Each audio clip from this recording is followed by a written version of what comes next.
জম্মু ও কাশ্মীর ভারতের প্রাক্তন রাজ্য, কিন্তু এই অঞ্চলটি প্রধানত হিমালয় পার্বত্য অঞ্চলে অবস্থিত। ভারতের এই কেন্দ্রশাসিত অঞ্চলটির দক্ষিণে ভারতের হিমাচল প্রদেশ ও পাঞ্জাব রাজ্য অবস্থিত, পূর্বে ভারতের কেন্দ্রশাসিত অঞ্চল লাদাখ অবস্থিত এবং উত্তরে পাকিস্তানের আজাদ কাশ্মীর ও গিলগিত বালতিস্তান অবস্থিত। কাশ্মীর রাজ্যের মোট ভৌগোলিক আয়তন হল 2,22,236 বর্গ কিলোমিটার, যার মধ্যে ভারতের অধীনে 1,15,563 বর্গ কিলোমিটার, পাকিস্তানের অধীনে 69,337 বর্গ কিলোমিটার এবং চীনের অধীনে রয়েছে 37,336 বর্গ কিলোমিটার। আজকে আমরা ভারত নিয়ন্ত্রিত জম্মু ও কাশ্মীর সম্পর্কে কিছু জানা ও অজানা তথ্য নিয়ে আলোচনা করব বনাফাইড টিউটরের এই পর্বে। আপনি যদি বনাফাইড টিউটর চ্যানেলে নতুন হয়ে থাকেন তাহলে অনুরোধ করব সাবস্ক্রাইব করে পাশে থাকা বেল আইকনটিতে ক্লিক করুন পরবর্তী নোটিফিকেশন পাওয়ার জন্য।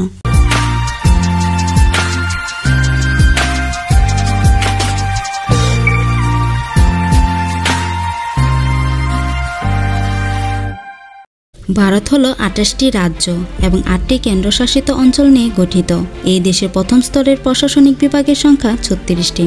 রাজ্য ও কেন্দ্রশাসিত অঞ্চলগুলি আবার জেলা ও ক্ষুদ্রতর প্রশাসনিক বিভাগে বিভক্ত।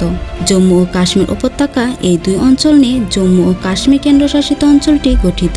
জম্মু ও কাশ্মীর রাজ্যে 22টি জেলা রয়েছে। শ্রীনগর হলো এই অঞ্চলের গ্রীষ্মকালীন রাজধানী এবং জম্মু হলো শীতকালীন রাজধানী। জম্মু ও কাশ্মীর রাজ্যের প্রধান ধর্ম হলো ইসলাম, তবে হিন্দু, বৌদ্ধ, শিখ ও অন্যান্য ধর্মের অনুসারীরাও রাজ্যটিতে বসবাস করেন। জম্মু ও কাশ্মীর রাজ্যের মোট জনসংখ্যা 1,36,00,000। জম্মু ও কাশ্মীরে 66% মুসলিম, 28% হিন্দু এবং 5% অন্যান্য ধর্মের লোক বাস করে। কাশ্মীর নামটি প্রাচীন সংস্কৃত শব্দ কাশ্যপমিরা থেকে এসেছে, যার অর্থ কাশ্যপের দেশ। কাশ্যপ বলতে হিন্দু পুরাণে উল্লেখিত ঋষি কাশ্যপকে বোঝায়। প্রাচীন লোককথা অনুযায়ী কাশ্মীর ছিল একটি বিশাল হ্রদ যার নাম সতীশ্বর এবং ঋষি কাশ্যপ এই হ্রদকে শুকিয়ে বসবাসযোগ্য করে তুলেছিলেন। নিষ্কাশিত হ্রদ থেকে উঠে আসা জায়গাটি কাশ্যপের মীরা নামে পরিণত হয়ে ওঠে, যা পরে কাশ্মীর নামে পরিচিতি লাভ করে। কাশ্মীরের উত্তরে হিমালয় পর্বতমালা সীমান্ত অবস্থিত, অর্থাৎ কাশ্মীর একই সাথে বৃহত্তর হিমালয় অঞ্চলের একটি অংশ। কাশ্মীরের পার্বত্য অঞ্চলের শৃঙ্গগুলোর উচ্চতা প্রায় 26,000 ফুট পর্যন্ত হয়ে থাকে। কাশ্মীর বিশ্বের দ্বিতীয় শীতলতম বাসযোগ্য স্থান। কাশ্মীর তার শীতল আবহাওয়া এবং তুষার শুভ্র সৌন্দর্যের জন্য পুরো বিশ্বের কাছে বেশ পরিচিত। কাশ্মীরের কার্গিল জেলার দ্রাস নামক স্থানটির তাপমাত্রা -45 ডিগ্রি সেলসিয়াস পর্যন্ত নেমে আসে। শীতলতা ছাড়াও দ্রাস লাদাখের প্রবেশদ্বার হিসাবেও পরিচিত। কাশ্মীরের আরও কিছু অত্যন্ত ঠান্ডা অঞ্চলগুলির মধ্যে রয়েছে গুলমার্গ, সোনামার্গ এবং পহেলগাম।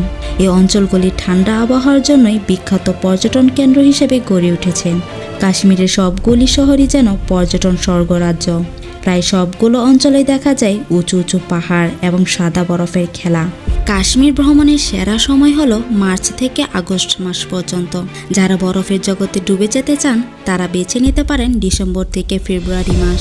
ভাগ্য ভালো হলে আইসফলে বেজার অভিজ্ঞতাও মিলে যেতে পারে। ফুলের এবং সবুজ কাশ্মীর দেখার উপযুক্ত সময় হলো মার্চ থেকে মে মাস পর্যন্ত। এই সময়কালে কাশ্মীরে 2টি ঋতু আবৃত হয়, বসন্ত ও গ্রীষ্ম।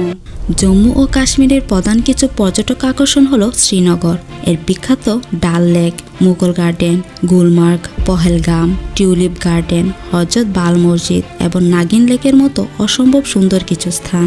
এই স্থানগুলোর মধ্যে হজরত বাল মসজিদ স্থাপত্যশৈলীর দিক দিয়ে অতুলনীয় সুন্দর একটি স্থান।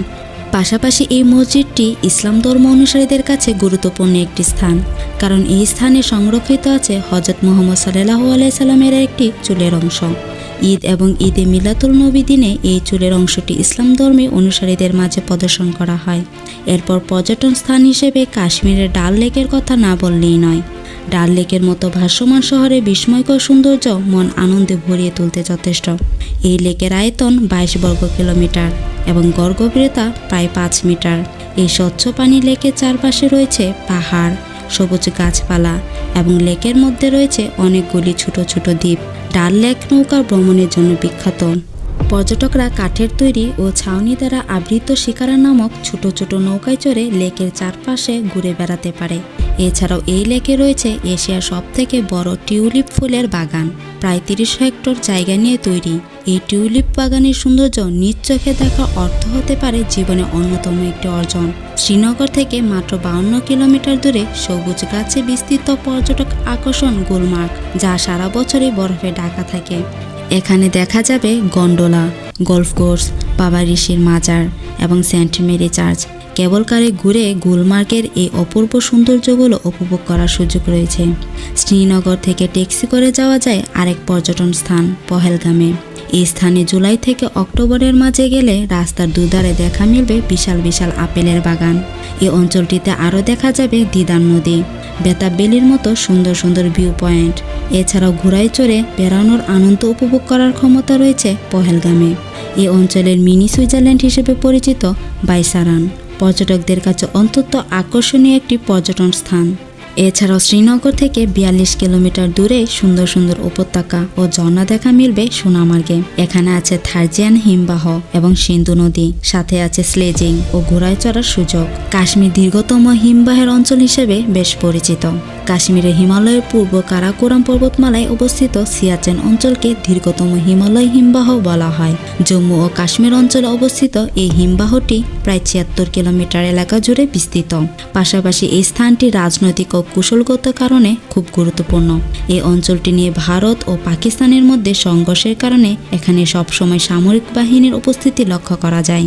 বানিহাল পাস হল ভারতের জম্মু ও কাশ্মীর অঞ্চলে অবস্থিত একটি উচ্চ পর্বত গিরিপথ। এটি সমুদ্রপৃষ্ঠ থেকে প্রায় 2832 মিটার উচ্চতায় অবস্থিত। কাশ্মীরের সবথেকে অবাক করা ও রহস্যময় স্থানটি হল গ্রেভিটি হিল। এই স্থানটি ম্যাগনেটিক হিল বা মিষ্টি হিল নামেও পরিচিত। ভারতের জম্মু ও কাশ্মীর রাজ্যে অবস্থিত গ্রেভিটি হিল একটি জনপ্রিয় পর্যটন আকর্ষণ। এই স্থানের মূল আকর্ষণটি হল এখানে গাড়িসহ যে কোনো বস্তু মধ্য আকর্ষণ শক্তিকে হার মানিয়ে উপরের দিকে গড়িয়ে উঠে যায়। এমনকি গাড়ি বন্ধ করে রাখলেও গড়িয়ে উঠে যেতে পারে পাহাড় বেয়ে। জেনে অবাক হবেন, কাশ্মীরে জুজিলা পাস নামে অতি বিপজ্জনক একটি রাস্তা রয়েছে। রাস্তাটি বিশ্বের বিপজ্জনক রাস্তাগুলোর মধ্যে অন্যতম। বিরূপ আবহাওয়া, ঝুঁকিপূর্ণ বাঁক এবং ঝুঁকিপূর্ণ পাথরের জন্য এই রাস্তাকে মৃত্যুর হাইওয়ে নামে ভয়ঙ্কর উপাধি দেওয়া হয়েছে। কাশ্মীর কিন্তু ঐতিহাসিকভাবে একটি বিখ্যাত পর্যটন স্থান, কারণ অতীতে এই অঞ্চলটি ছিল ভারতের মুঘল সম্রাটদের কাছে সবথেকে প্রিয় একটি ভ্রমণ গন্তব্য। বিশেষ গ্রীষ্মকালে ভারতীয় সমতল ভূমির তীব্র গরম থেকে বাঁচতে তারা কাশ্মীর ভ্রমণে আসতেন। এখানে এসে তারা শালিমার বাগ ও নিষাদবাগের মতো বিশাল বাগান তৈরি করেছিলেন এবং এই স্থানগুলোতে তারা অবসর সময় কাটাতেন। ভারতের জম্মু ও কাশ্মীর রাজ্যকে পৃথিবী ভূস্বর্গ বলা হয়, কারণ এর প্রাকৃতিক দৃশ্য, তুষারবৃত্ত পর্বতমালা এবং মনোরম উপত্যকা। অঞ্চলটি তার প্রাকৃতিক সৌন্দর্যের জন্য পরিচিত এবং সারা বিশ্বের পর্যটকদের আকর্ষণ করে। প্রতি বছর জম্মু ও কাশ্মীরে প্রায় 1,50,00,000 পর্যটক ভ্রমণ করে। কাশ্মীরের প্রাকৃতিক সৌন্দর্যের প্রেমে পড়ে মুঘল সম্রাট জাহাঙ্গীর কাশ্মীর উপত্যকাকে পৃথিবী স্বর্গ বলে অভিহিত করেছিলেন। প্রাচীন গ্রন্থ ও লোককথা অনুযায়ী কাশ্মীর অতীব রহস্যের পরিপূর্ণ একটি স্থান। কাশ্মীরের সুন্দর শহর শ্রীনগরের উৎপত্তি একদম প্রাচীনকালে। এই অঞ্চলে মানুষের বসতি 3য় শতকের আগে ছিল এবং এটি বিশ্বের প্রাচীনতম শহরগুলোর মধ্যে একটি। কাশ্মীরের মানুষের অসাধারণ কর্মক্ষমতার একটি দারুণ উদাহরণ হল করজক গ্রাম। কাশ্মীরের লাদাখের চাংথাং অঞ্চলের সমুদ্র পৃষ্ঠ থেকে প্রায় 15,100 ফুট উচ্চতায় অবস্থিত। এই গ্রামটি বিশ্বের সবথেকে উঁচু চাষাবাদযোগ্য ফসলের ক্ষেত হিসেবে পরিচিত।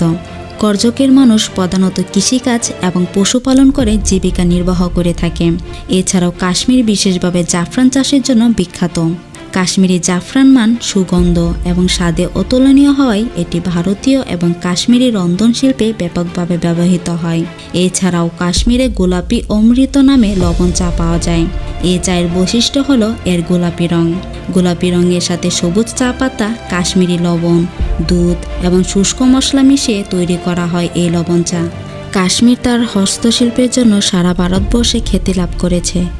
কাশ্মীরি শিল্পকলার মধ্যে পালকির কাজ, বিছানার চাদর, হাতির দাঁতের কাজ, কালিদানি, বাক্স, চামচ এবং শাল সারা ভারতবর্ষে বিখ্যাত। কাশ্মীরের শাল ব্যতিক্রমভাবে সমাদিত।